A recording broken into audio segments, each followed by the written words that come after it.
Salut à tous, c'est Palawan et on se retrouve aujourd'hui pour débriefer le 3e épisode de Koh-Lanta les armes secrètes. Et comme vous commencez à en avoir l'habitude, je vais tout d'abord vous donner mon avis sur l'épisode. Ensuite, on reviendra sur les 5 points à retenir de l'épisode. Et enfin, je vous analyserai les dynamiques des 2 tribus dans cet épisode. Sans plus attendre, je vais vous donner mon avis sur l'épisode. Et j'ai trouvé que cet épisode était un épisode finalement assez classique de Koh-Lanta, sans réelle grosse surprise. On n'a pas eu de grosses surprises au niveau des éliminations. On a eu un épisode plutôt routinier, disons, assez habituel dans sa construction, comme on en a déjà vu beaucoup par le passé dans Koh-Lanta. Pas de grosses surprises, pas de sortie d'armes secrètes, pas de collier non plus, donc finalement voilà un épisode assez classique dans son déroulé, avec une équipe jaune très en vue et une équipe rouge qui reste assez en retrait, même si finalement on a vu un peu les 2 tribus, notamment avec le confort, on a pas mal vu l'équipe rouge, mais je persiste à dire que l'équipe jaune est pour moi bien plus intéressante, avec des personnalités bien plus affirmées, tandis que dans l'équipe rouge, à peu près la moitié des aventuriers restent totalement invisibles. On voit très peu certains des aventuriers rouges, ce que je trouve assez dommage parce que forcément le sentiment d'attachement il est plus fort avec les jaunes, et même les jaunes qui ne sont pas tous forcément extrêmement attachants, certains sont même assez antipathiques, et bien finalement ils sont tous, je trouve, divertissants, et tous les jaunes qui restent actuellement, c'était peut-être un peu moins le cas d'Elodie, mais tous les jaunes qui restent actuellement, je les trouve intéressants à suivre dans le futur, tandis que chez les rouges, on n'a pas vraiment eu le temps de développer toutes les personnalités. Alors, on va à présent revenir sur les 5 points à retenir de cet épisode, à commencer par le premier point qui était donc les conséquences de l'épisode précédent et du conseil de l'épisode précédent. Donc ça c'était vraiment en tout début d'épisode. On a eu quelques petites séquences sur le camp rouge qui étaient d'ailleurs pour moi les seules séquences vraiment intéressantes sur le camp rouge de tout l'épisode, ce qui est assez dommage, mais j'y reviendrai ensuite un peu plus dans les autres points et dans les dynamiques de tribu. Et pour le coup là on a eu quelques séquences qui nous éclairaient un peu plus sur la position de chacun dans la tribu,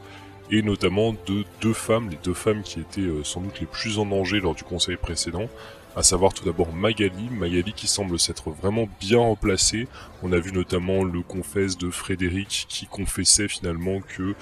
Magali avait gagné sa place, avait gagné ses galons dans la tribu, et que s'il y avait un nouveau conseil, il pensait davantage à éliminer une Candice plutôt qu'une Magali. Donc Magali semble vraiment avoir gagné sa place, s'être mieux positionnée notamment vis-à-vis des garçons dans la tribu. On l'a encore vu d'ailleurs dans tout l'épisode où elle était semble-t-il plus proche des garçons, tandis que les 3 filles restent encore un peu en retrait. Et en particulier parmi ces 3 filles, Candice qui est décidément très mal positionnée, on l'a vu craquer plusieurs fois durant cet épisode, on sent qu'elle est vraiment mal intégrée à la tribu, elle le dit elle-même. C'est assez délicat de savoir pourquoi, parce que très franchement, les raisons qui sont invoquées et qui nous sont présentées par le montage, notamment le fait qu'elle aurait un peu agacé les garçons au début de l'aventure sur le feu, me semblent extrêmement légères, franchement, ça me semble vraiment très très léger pour justifier une complète mise à l'écart. Donc pour le coup, j'ai vraiment du mal à savoir s'il s'agit plus de petites choses qui, accumulées, mises bout à bout, ont vraiment agacé les garçons, s'il s'agit d'événements plus caractérisés, ou si tout simplement les garçons exagèrent et utilisent un peu ce prétexte pour éliminer quelqu'un avec laquelle ils n'ont finalement pas vraiment d'atome crochu, que c'est finalement un peu une bouc émissaire qui leur permet de dévier la cible d'eux-mêmes. Je ne sais pas trop, à vrai dire, j'ai vraiment du mal à me positionner par rapport à ce montage que je trouve assez peu clair. Dans tous les cas, Candice est vraiment à la marge, un peu à l'instar de Laetitia sur le camp des jaunes. Voilà, ce sont les 2 co-capitaines qui finalement se retrouvent vraiment en marge de la tribu. Je dirais même, et c'est assez étrange, et j'aurais pas cru dire ça ne serait-ce que la semaine dernière, mais je dirais même finalement que Laetitia est mieux positionnée dans son équipe que Candice, puisque Laetitia n'a pas été immédiatement éliminée et qu'on a vu que son argument de toujours posséder l'autre moitié de talisman était un argument suffisant, notamment pour un Aurélien qui a essayé de la sauver, on l'a vu durant cet épisode, j'y reviendrai ensuite, ce qui n'est pas le cas de Candice. Candice, elle n'a plus cette moitié de talisman, non seulement pour la protéger, mais également pour garantir ce lien avec Hervé. Et ça me permet justement de revenir à la discussion qu'elle a eue avec Hervé, qui était assez intéressante en début d'épisode. On a vu un Hervé qui finalement en tout cas en face d'elle, ne semblait pas trop lui en vouloir, voilà, lui disait que finalement ce n'était pas trop grave, qu'il comprenait sa décision, qu'il aurait peut-être fait pareil à sa place. Donc on a vu une Candice qui était un peu rassurée vis-à-vis de ça, et un Hervé qui je trouve l'a plutôt finement joué, d'autant qu'on a vu son confesse juste après, où il disait qu'il était plutôt vert de rage après le conseil, qu'il préférait ne pas trop y penser, mais que très clairement s'il y avait un conseil à venir, voilà, Candice serait sans doute le nom qu'il inscrirait sur le bulletin. Donc pour le coup, on voit un Hervé qui est un peu duplice, qui n'hésite pas à peut-être un peu mentir, ou en tout cas arranger la vérité en face des gens et à bien se positionner vis-à-vis des gens, ce qui est plutôt intelligent de sa part. On verra s'il parvient à continuer dans cette dynamique, parce que pour l'instant il est plutôt un chef, enfin pas forcément aussi hégémonique qu'Aurélien, mais il est plutôt le chef de cette tribu, et il ne semble vraiment pas contesté, il est bien installé. Moi, pour l'instant, c'est même, je dois le dire, mon favori à la victoire finale, étant donné ses confessionnaux, et étant donné voilà, le fait qu'il soit plutôt en vue, mais pas autant par exemple qu'un Arnaud, qui pour moi est un peu trop évident pour l'instant, même s'il reste aussi pour l'instant un des favoris à la victoire finale. Donc voilà, donc un Hervé qui est plutôt bien positionné, à l'inverse d'une Candice qui est vraiment très très mal placée, et pour le coup, je vois assez mal, en cas de conseil, par exemple dès la semaine prochaine, comment Candice pourrait échapper à l'élimination, à moins qu'elle trouve une arme secrète ou un collier. Deuxième point à noter dans l'épisode, c'était donc l'épreuve de confort, épreuve assez classique du fugitif qu'on avait déjà vu dans Koh-Lanta, et une épreuve que je trouve toujours assez séduisante sur le papier, mais rarement bien exécutée, et c'était encore le cas je trouve cette semaine. Dans l'idée, j'aime assez le côté multidimensionnel de l'épreuve, avec à la fois justement les fugitifs qui doivent essayer d'aller au bout du parcours, et en même temps les meutes qui essaient justement de les rattraper. On a un côté double objectif qui est assez intéressant à suivre en théorie, sauf que je trouve en général que les parcours sont mal designés, et c'était encore le cas cette fois-ci, avec justement des parcours trop courts souvent, où on est obligé de mettre des gros handicaps en fin de parcours, notamment des poids à soulever, et c'était particulièrement vrai lors de cette épreuve, pour justement éviter que les fugitifs franchissent trop vite la ligne d'arrivée, parce que les meutes ont du mal à suivre. Et pour le coup, j'ai trouvé ça vraiment dommage, parce que là, lors de cet épisode, non seulement finalement on n'avait pas trop de suspense, parce que Gabin c'était une vraie machine, voilà, il était parti tout seul devant, et les rouges étaient finalement en avance sur les jaunes. Dès le début de l'épreuve, les rouges ont pris de l'avance sur les jaunes, avance qu'ils n'ont quasiment jamais perdu, donc on sentait très vite que les rouges allaient l'emporter. Mais au-delà de ça, j'ai trouvé la production complètement inconsciente, franchement, de mettre une épreuve comme ça, surtout à ce stade de l'aventure, parce que c'est une épreuve qui était, on l'a vu, très dure physiquement pour les deux fugitifs, en particulier pour Aurélien qui à mon avis est pas passé loin du medevac, donc de l'abandon médical, parce que très franchement faire soulever à ces candidats 75 kilos en tout, parce qu'à la fin c'était ça, il devait porter en tout 75 kilos, c'est de la pure folie je trouve, c'est beaucoup trop comme charge, surtout avec la pluie, avec l'eau également, puisque ils avaient les pieds dans l'eau, donc ils devaient en plus s'extirper d'une forme de boue ou de vase, et forcément les sacs mouillés pèsent encore plus lourd, donc pour le coup c'était vraiment complètement inconscient de la part de la production, et je le disais surtout à ce stade, parce que à ce stade c'est vraiment souvent le moment où c'est le plus délicat pour les aventuriers, donc on est juste une semaine après le lancement de l'émission, c'est souvent là que les organismes souffrent le plus, donc à peu près 7 jours après avoir commencé l'aventure, c'est vraiment là que c'est délicat, et d'autant plus chez les jaunes, où ils n'ont pas encore le feu, où ils mangent très peu, donc très franchement j'ai eu très peur pour Aurélien, j'ai vraiment cru qu'il n'allait pas revenir. Heureusement, on l'a vu ensuite, il est revenu dans l'aventure, mais dans tous les cas, les rouges ont remporté cette épreuve, et donc la récompense c'était finalement Théura. Bon, ça on s'en était pas mal douté, même avant le départ de l'aventure, on savait que Théura interviendrait d'une manière ou d'une autre, il était très probable qu'il intervienne comme ça lors d'un confort. C'était assez sympa de voir Théura dans d'autres circonstances que habituellement, voilà, on l'a vu un peu sous un autre jour je trouve, partager ses connaissances. Alors bon, moi ce qui me faisait un peu marrer franchement dans cette séquence là, c'est que pour le coup, si les candidats avaient suivi Koh-Lanta, à peu près toutes les techniques qu'il leur apprenait, on les avait déjà vues finalement dans Koh-Lanta, donc il n'y avait pas vraiment de grosses surprises de ce point de vue-là, mais c'était tout de même sympa, ça a permis aux aventuriers d'un peu manger. On a vu même Théura jouer du ukulélé, donc c'était une séquence assez drôle. Dommage pour le coup que les rouges soient une équipe pour moi aussi fade, en dehors de quelques personnalités, parce que je trouve que voilà, c'est une équipe qui a l'air de bien vivre ensemble, hein, de vivre harmonieusement, mais au niveau télégénique c'est assez ennuyeux, je dois dire, du point de vue du téléspectateur, parce que finalement, en dehors de Candice qui est vraiment à la marge de la tribu, bah voilà, on est une équipe qui s'entend plutôt bien, et avec des personnalités, en dehors de quelques personnalités intéressantes comme celle d'Arnaud, et peut-être celle de Laure que j'aime assez. Voilà, c'est une équipe qui soit a des personnes qui sont limite antipathiques, c'est le cas de plusieurs garçons, même si on les a pas trop vus, soit complètement invisible à la Gabin, Gabin voilà, qui pourtant était très en vue lors de cet épisode, notamment avec les épreuves, mais qui reste vraiment à la marge, qui n'a pas eu de confessionnaux lors de cet épisode, donc qui reste franchement très très en retrait, ce que je trouve dommage. Pour moi c'est potentiellement même une erreur de casting. Alors c'est difficile de savoir exactement pourquoi est-ce qu'il est autant en retrait, mais pour moi, et de ce qu'on en a vu notamment après l'épreuve de confort où il a eu vraiment du mal à débriefer sa propre épreuve, on a vu qu'il a vraiment galéré à aligner ne serait-ce que 3 mots, je pense qu'il est assez fermé, assez mal à l'aise vis-à-vis des caméras,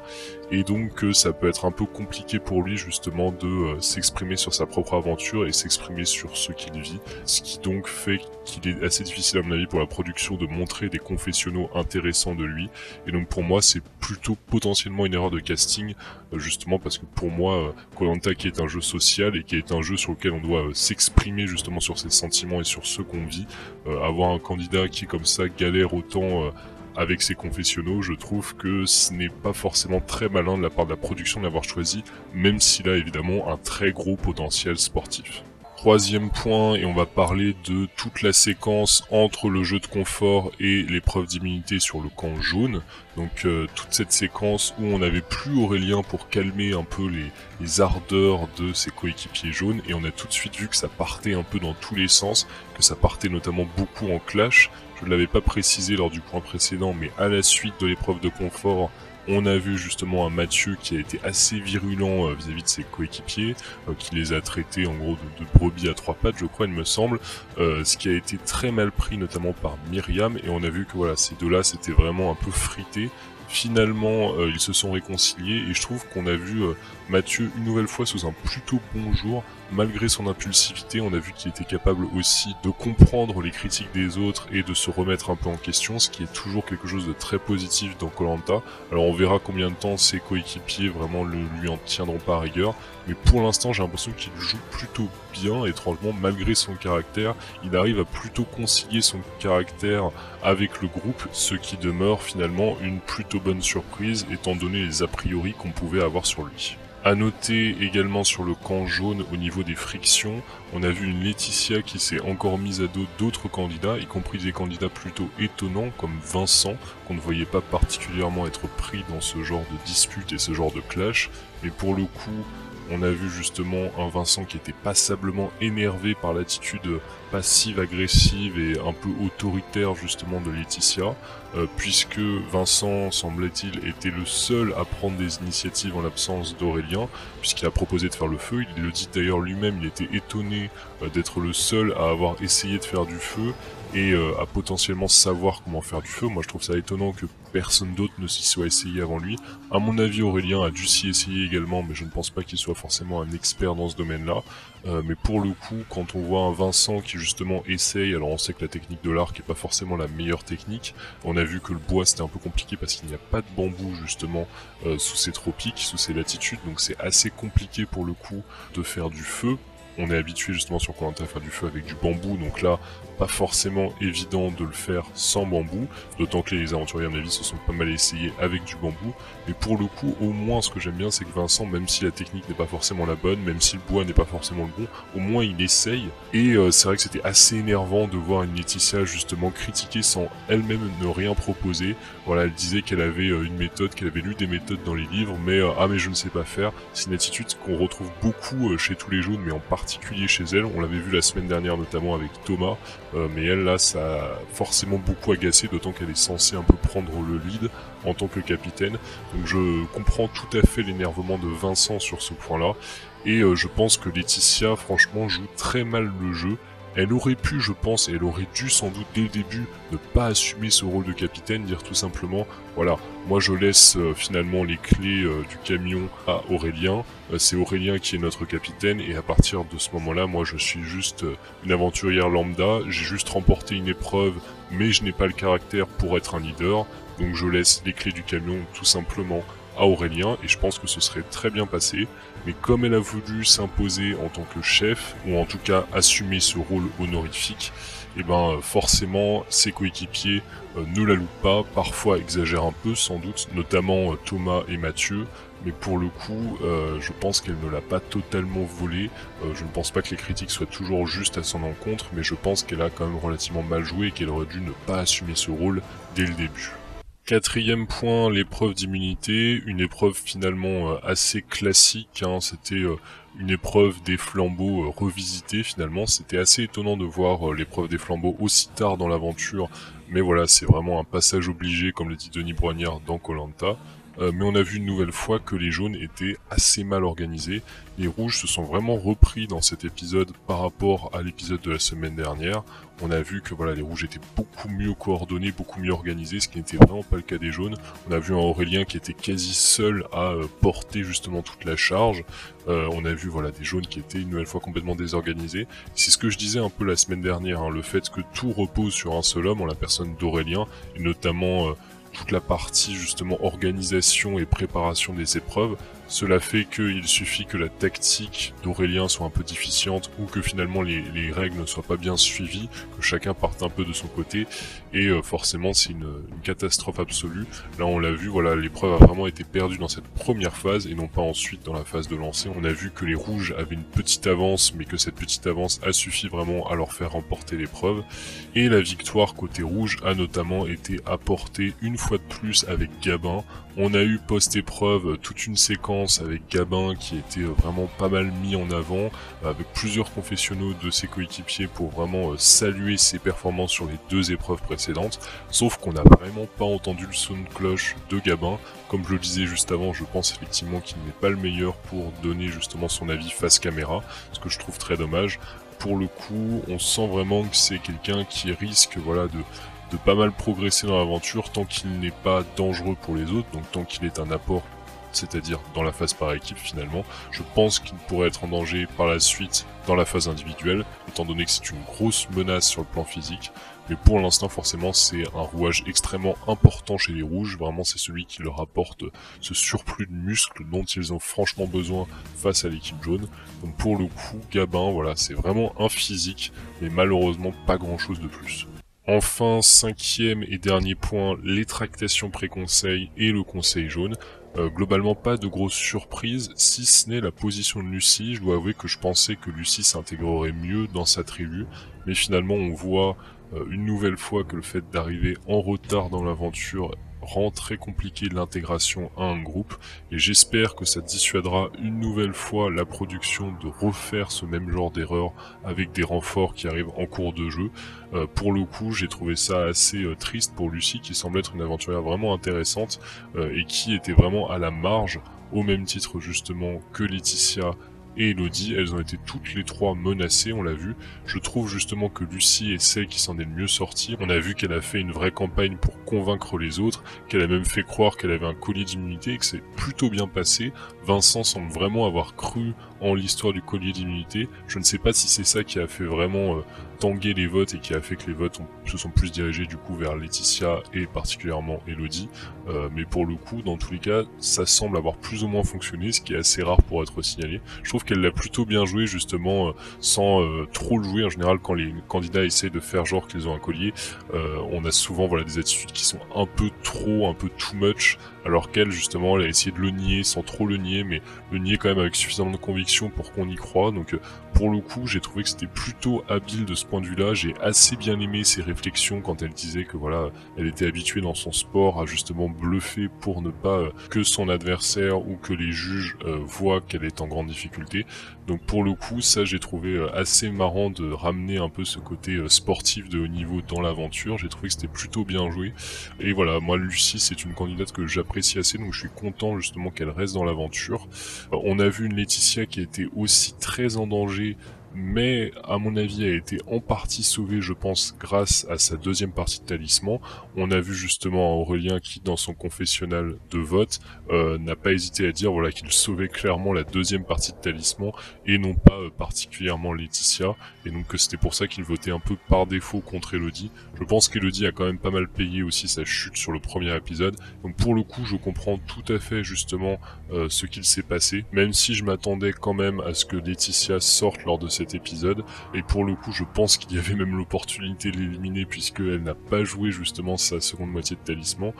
mais je ne sais pas exactement comment serait géré justement le fait qu'elle soit éliminée avec sa partie de talisman. Est-ce qu'elle pourrait le céder à quelqu'un d'autre? Je pense que Aurélien a dû songer à cette éventualité et s'est dit qu'il valait mieux la garder dans sa manche, d'autant qu'elle peut très facilement faire un nombre, faire un vote de plus, même potentiellement s'il arrive à l'amener plus loin, ça peut être une gote géniale pour le coup, parce que je pense que personne ne voterait pour elle au jury final. Alors je ne pense pas qu'elle atteindra ce stade-là, mais peut-être que ça trotte un peu dans la tête de Aurélien, d'autant que je pense qu'il a dû gagner sa confiance en lui assurant qu'elle ne serait pas éliminée, donc de ne pas jouer sa partie de talisman. Finalement, le fait que justement elle n'ait pas été éliminée et même pas tant ciblée que ça par les votes, à part justement par les deux autres filles, je trouve justement que voilà, c'était plutôt habile de la part d'Aurélien, et je pense qu'il a plutôt réussi à se la mettre dans sa poche, donc pour le coup c'était bien joué.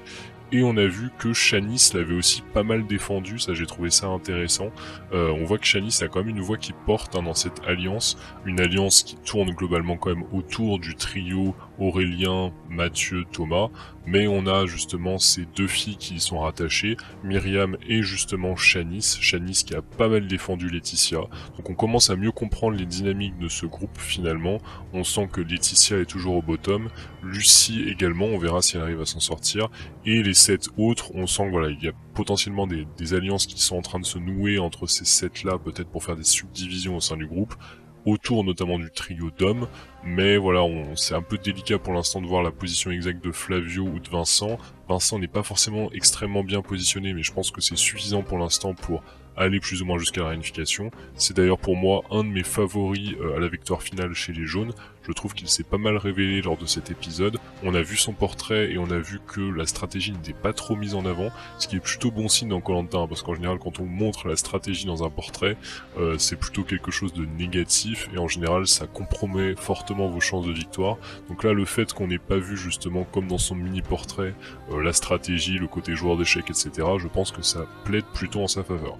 Donc une équipe jaune globalement que je trouve vraiment intéressante, j'espère qu'on la verra plus longtemps, parce qu'à mon avis, tous les candidats qui restent dans cette équipe jaune sont des candidats intéressants, qu'ils soient sympathiques ou antipathiques. Je vais maintenant rapidement revenir sur les dynamiques de tribu, j'en ai déjà un peu parlé dans les points précédents. On va commencer par les dynamiques de l'équipe rouge. Donc l'équipe rouge, comme je le disais, on a finalement un groupe assez homogène, avec une Candice à la marge. Alors, on sent que finalement les trois filles, donc en plus de Candice, on a également Maxine et Laure, sont finalement un peu à la marge du groupe de garçons, tandis que Magali se rattache un peu au groupe de garçons, mais je ne suis pas certain que ce soit des alliances qui sont définitives, d'autant que j'ai trouvé que les deux autres filles, donc à savoir Laure et Maxine, étaient finalement assez peu solidaires de Candice. On a senti que Candice était vraiment isolée, que les filles ne la soutenaient pas tant que ça, voilà, qu'elles étaient un peu à l'écart d'elle. Alors peut-être que c'est le montage qui donne cette impression, voilà, pour vraiment renforcer le fait que Candice soit isolée par rapport aux autres candidats,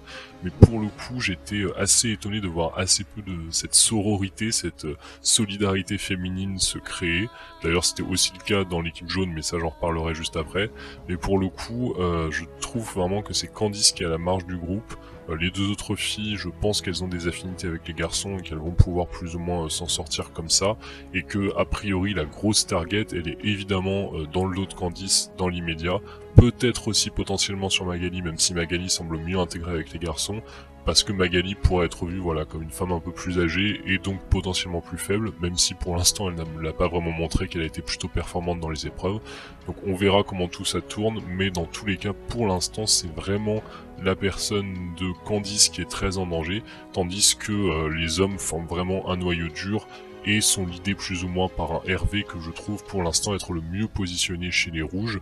même si Arnaud, je trouve, a un vrai travail d'intégration qui est vraiment fascinant. On sent qu'il s'intègre beaucoup par l'humour, par le rire, et alors qu'il était vraiment un peu en danger dans le premier épisode, il avait notamment reçu 2 votes, je pense que là il est vraiment safe. En plus il a un collier qui va jusqu'à la réunification, donc pour le coup je ne le vois vraiment pas éliminé avant la réunification.